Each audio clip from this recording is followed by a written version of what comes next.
अस्सलाम वालेकुम students, hope you are fine and enjoying good health. Students, आज हमने टॉपिक डिस्कस करना है रिफॉर्मिंग। तो रिफॉर्मिंग जो टॉपिक है इसको डिस्कस करेंगे। आइए देखते हैं रिफॉर्मिंग क्या है। तो रिफॉर्मिंग जो टॉपिक है बेटा, एक इम्पॉर्टेंट क्वेश्चन है, एग्ज़ाम में आता है। रिफॉर्मिंग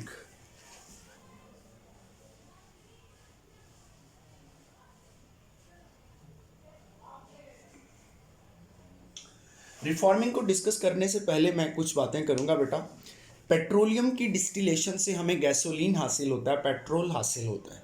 ठीक है, पेट्रोलियम की जब हम डिस्टिलेशन करते हैं तो उससे हमें गैसोलीन मिलता है, पेट्रोल मिलता है। वो जो पेट्रोल है बेटा, वो एक अच्छी क्वालिटी का पेट्रोल नहीं होता, क्योंकि जब हम उसको इंटरनल कंबस्चन इंजन के अंदर बर्न करते हैं तो उसकी जो बर्निंग है वो स्मूथ नहीं होती। उसकी जो बर्निंग होती है वो बड़ी रैपिड होती है। जो कंबस्चन होती है वो स्पार्क प्लग के फायर प्रोड्यूस करने से पहले ही इनिशिएट हो जाती है। आमतौर पे ये होता है कि फ्यूल जब बर्न करता है ना बेटा इंजन के अंदर, तो पहले स्पार्क प्लग जो है वो फायर प्रोड्यूस करता है, फिर जो कंबस्चन है फ्यूल की वो इनिशिएट होती है। लेकिन जो पुअर फ्यूल होते हैं वो क्या करते हैं, वो स्पार्क प्लग के फायर प्रोड्यूस करने से पहले ही उनकी कंबस्चन इनिशिएट हो जाती है। इससे क्या होता है, इससे एक मेटालिक साउंड प्रोड्यूस होता है इंजन के अंदर, जिसको नॉकिंग कहते हैं। ठीक है, तो यहाँ पे नॉकिंग याद रखिएगा। नॉकिंग क्या चीज़ है? Knocking, the metallic sound, the metallic sound produced when a poor fuel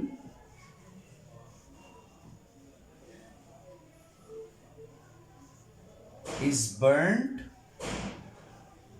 in internal combustion engine. तो बेटा जब इंजन के अंदर वो जो पेट्रोलियम की डिस्टिलेशन से हमें पेट्रोल हासिल हुआ है, जब हम उसको इंटरनल कंबस्चन इंजन के अंदर बर्न करते हैं तो वो एक मेटालिक साउंड प्रोड्यूस करता है, और उस मेटालिक साउंड को हम नॉकिंग का नाम देते हैं। अच्छा, अब जब हमने ये देखा कि फ्यूल जो है वो पुअर है, और फिर कुछ बेटा फ्यूल ऐसे होते हैं कि जिनकी बर्निंग बड़ी स्मूथ होती है, वो बड़ा स्मूथली बर्न करते हैं। तो जब हमें ये पता चला कि कुछ फ्यूल जो है उनकी बर्निंग बड़ी स्मूथ होती है, और कुछ फ्यूल की जो बर्निंग है वो बड़ी रैपिड होती है और स्मूथ नहीं होती, वो नॉकिंग प्रोड्यूस करते हैं, तो हमने सोचा कि चेक करें कि आखिर इनमें फ़र्क क्या है। तो जब हमने स्ट्रक्चर देखा बेटा फ्यूल्स का, तो हमें पता चला कि जो नॉकिंग प्रोड्यूस करने वाले फ्यूल्स हैं वो स्ट्रेट चेन हाइड्रोकार्बन्स के ऊपर मुश्तमिल है।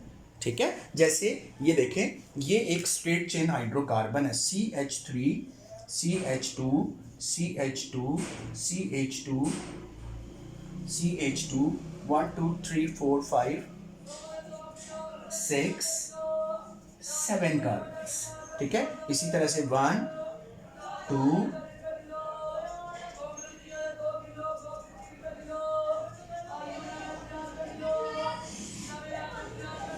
1 2 3 4 5 6 7 8।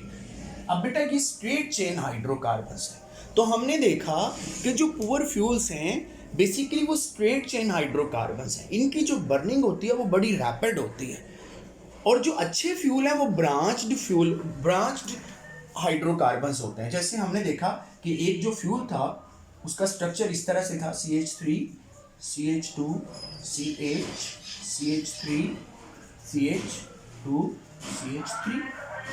तो हमने देखा ये जो स्ट्रेट चेन वाले बेटा हाइड्रोकार्बन्स हैं, तो स्ट्रक्चर देखने पर बेटा हमें पता चला कि जो स्ट्रेट चेन हाइड्रोकार्बन्स हैं ये पुअर फ्यूल हैं। ये इंजन के अंदर नॉकिंग प्रोड्यूस करते हैं, तो ये पुअर फ्यूल्स हैं। और ये जो ब्रांच चेन हाइड्रोकार्बन्स होते हैं, मैंने एक लिखा, और भी बहुत सारे इस तरह के हम कंपाउंड लिख सकते हैं, ये गुड फ्यूल्स होते हैं। तो अब हमें ये पता चल गया स्ट्रक्चर वाइज कि अच्छा फ्यूल कौन सा होता है और पुअर फ्यूल कौन सा होता है। तो जो स्ट्रेट चेन हाइड्रोकार्बन्स हैं दे मेक पुअर फ्यूल्स, और जो ब्रांच्ड चेन हाइड्रोकार्बन्स होते हैं दे आर गुड फ्यूल्स। हमें अब इनका डिफरेंस पता चल गया, अच्छे और पुअर फ्यूल का। अब हमने क्या किया बेटा, हमने कहा कि कोई ऐसा मैकेनिज्म होना चाहिए कि जिसकी बेस के ऊपर हम ये बता सकें कि जो अच्छा फ्यूल है वो कितना अच्छा है। जैसे अगर एक क्लास में बच्चे बैठे हों मुख्तलिफ, और अगर हमने देखना हो कि जी बच्चा कौन सा एफिशिएंट है और कौन सा जो है वो पुअर है इन स्टडीज़, तो हम बच्चों से पूछ लेते हैं जी आपकी परसेंटेज कितनी है। एक बच्चा कहता है जी मेरी 90% है, तो हमें आइडिया हो जाता है कि ये अच्छा लायक बच्चा है। एक बच्चा बताता है मेरी 80% है, एक बताता है मेरी 40% है, ठीक है। तो हमें आइडिया हो जाता है कि ये थोड़ा सा पुअर है।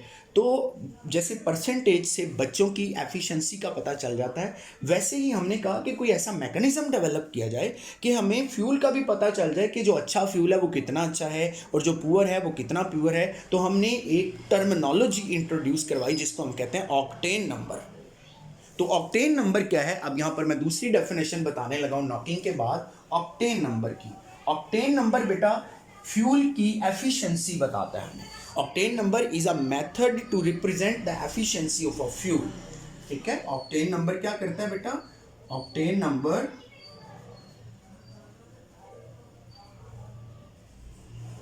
It is a method, it is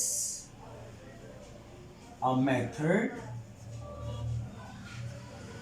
to represent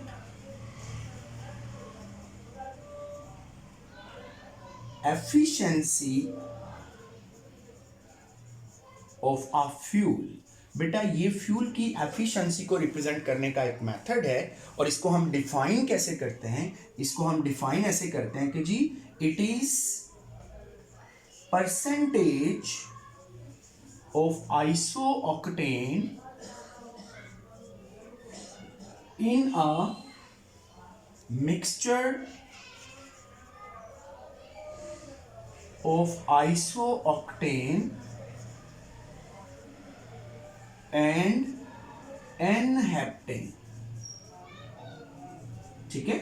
इस डेफिनेशन से मुराद क्या है, it is a method, it is percentage of isooctane in a mixture of isooctane and n-heptane। इसको ऑक्टेन नंबर बोलते हैं। ये मैं आपको एग्जांपल से समझाता हूं कि इससे मुराद क्या है।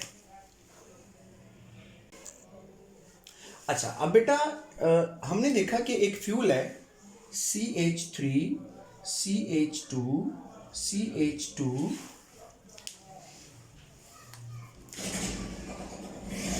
CH2 CH2 1 2 3 4 5 6 और 7 कार्बन एटम्स है, स्ट्रेट चेन हाइड्रोकार्बन है। इसका नाम है n-हेप्टेन। बेटा हमने देखा कि जो n-हेप्टेन है ये सबसे पुअर फ्यूल है, ये सबसे ज़्यादा नॉकिंग प्रोड्यूस करता है। हमने इसको ऑक्टेन नंबर असाइन कर दिया, हमने इसका ऑक्टेन नंबर खुद से रख दिया, ऑक्टेन नंबर इसको दे दिया 0, ठीक है जी। इसका ऑक्टेन नंबर क्या सेट कर दिया, 0 सेट कर दिया। अच्छा एक कंपाउंड है जी, उसका फॉर्मूला कुछ इस तरह से है CH3 C CH2 CH CH3 CH3 CH3 CH3। बेटा ये जो कंपाउंड है इसमें 8 कार्बन है, 1 2 3 4 5 6 7 8। इसका नाम है आइसोऑक्टेन, ये इसका कॉमन नेम है आइसोऑक्टेन। और इसका IUPAC नेम आपको मैंने लिखना सिखाया हुआ है, 1 2 3 4 5 कार्बन है स्ट्रेट चेन के अंदर, लॉन्गेस्ट चेन के अंदर, और 3 सब्स्टिट्यूएंट लगे हुए हैं। तो इसका नाम है 2 2 4 ट्राई मिथाइल पेंटेन, ये इसका IUPAC नेम है और कॉमन नेम है आइसोऑक्टेन। अच्छा ये जो कंपाउंड है 2,2,4 ट्राईमिथाइल पेंटेन, हमने देखा कि ये सबसे अच्छा फ्यूल है, तो हमने इसका ऑक्टेन नंबर रख दिया, ऑक्टेन नंबर हमने इसका सेट कर दिया 100, ठीक है। और फिर हमने क्या किया बेटा, इन दोनों के मुख्तलिफ मिक्सचर बनाकर उनकी एफिशिएंसी चेक कर लें, ठीक है। इन दोनों के मिक्सचर बना के हमने उनकी एफिशिएंसी चेक कर ली। अब अगर मैंने ऑक्टेन नंबर को मैंने आपको डेफिनेशन बताई, अब उसको समझाने लगा हूँ। देखिएगा कि ऑक्टेन नंबर क्या है। बेटा मेरे पास एक फ्यूल है और वो जो फ्यूल है उसकी एफिशिएंसी एक ऐसे मिक्सचर के साथ मिलती है जिस मिक्सचर के अंदर 80% आइसो ऑक्टेन है और 20% एनहेप्टेन है। बेटा मैंने आइसो ऑक्टेन और एनहेप्टेन के मुख्तलिफ मिक्सचर बना के उन सब की एफिशिएंसी को चेक किया हुआ है। इंटरनल कंबस्टन इंजन के अंदर उनको जला के बर्न करके मैंने उन सब की एफिशिएंसी को, मिक्सचर की एफिशिएंसी को चेक किया हुआ है। अब मैंने एक फ्यूल है, उसका ऑक्टेन नंबर चेक करना है कि कितना। मैं उस फ्यूल को बर्न करता हूँ और बर्न करने के बाद उसकी एफिशिएंसी को कंपेयर करता हूँ तो वो इस मिक्सचर के साथ मैच करती है। तो इस मिक्सचर में बेटा आइसो ऑक्टेन कितना है, 80%, तो इस फ्यूल का ऑक्टेन नंबर होगा 80%, 80। ठीक है, ऑक्टेन नंबर की हमने डेफिनेशन क्या पढ़ी कि percentage of isooctane in a mixture of isooctane and n-heptane. ये आइसोऑक्टेन और एनहेप्टेन का मिक्सचर है, इसमें आइसोऑक्टेन की परसेंटेज कितनी है, 80। तो मेरा जो फ्यूल है उसकी जो परफॉर्मेंस है वो इससे मैच करती है, तो इसका मतलब इसमें 80% ऑक्टेन है, तो फ्यूल का ऑक्टेन नंबर कितना होगा, 80 होगा।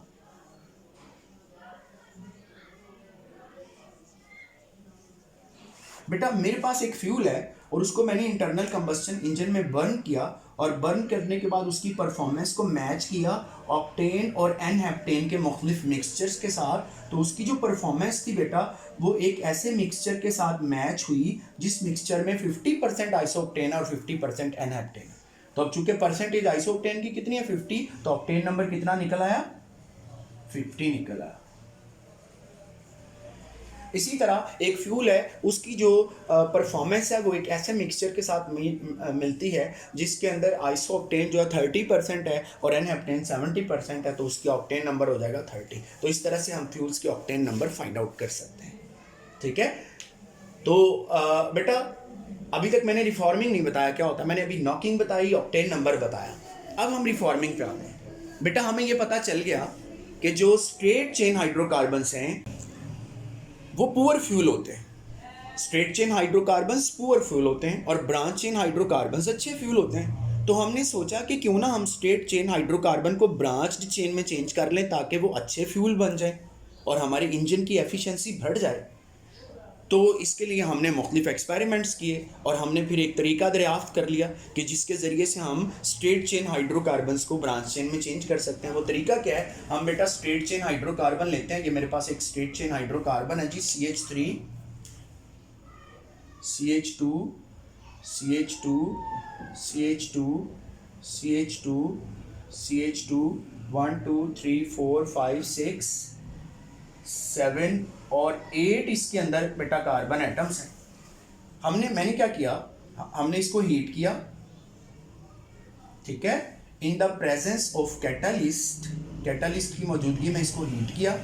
एब्सेंस ऑफ एयर में, एब्सेंस ऑफ एयर में, तो हमने देखा ये जो स्ट्रेट चेन हाइड्रोकार्बन था ये ब्रांच चेन में चेंज हो गया। ये बन गया जी CH3 C CH3 CH3 CH2 CH CH3 CH3। तो ये ऑक्टेन है बेटा, एन ऑक्टेन, और ये आइसोक्टेन में चेंज हो गया। ठीक है, तो स्ट्रेट चेन हाइड्रोकार्बन ब्रांच में चेंज हो गया। तो ये जो बेटा चेंज करना है स्ट्रेट चेन हाइड्रोकार्बन को ब्रांच चेन में by heating in the absence of air and in the presence of catalyst, इसको कहते हैं रिफॉर्मिंग। तो रिफॉर्मिंग क्या होती है, conversion of straight chain hydrocarbon into branched chain hydrocarbon by heating in the absence of air and in the presence of catalyst is called reforming। तो जब बेटा हम रिफॉर्मिंग करते हैं तो इससे क्या होता है, इससे ऑक्टेन नंबर बढ़ जाता है, क्योंकि आपको पता है स्ट्रेट चेन हाइड्रोकार्बन का ऑक्टेन नंबर कम होता है, ब्रांच चेन का ज़्यादा होता है। तो जब हम स्ट्रेट चेन को ब्रांच चेन में चेंज करते हैं, इस प्रोसेस का नाम है रिफॉर्मिंग। तो रिफॉर्मिंग से क्या होता है, ऑक्टेन नंबर फ्यूल का बढ़ जाता है। तो इस तरह से हम ऑक्टेन नंबर फ्यूल का बढ़ा सकते हैं। तो बेटा एक शॉर्ट क्वेश्चन ये आता है कि how the octane number can be improved, किसी फ्यूल का ऑक्टेन नंबर आप कैसे बढ़ा सकते हैं। तो ऑक्टेन नंबर जो है वो दो तरीकों से बढ़ाया जा सकता है। एक तरीका बेटा ये है, octane number of a fuel, octane number of a fuel can be improved by, बेटा अब फ्यूल का ऑक्टेन नंबर बढ़ाने के दो तरीके हैं, एक तो रिफॉर्मिंग है, एक तरीका क्या जी, रिफॉर्मिंग।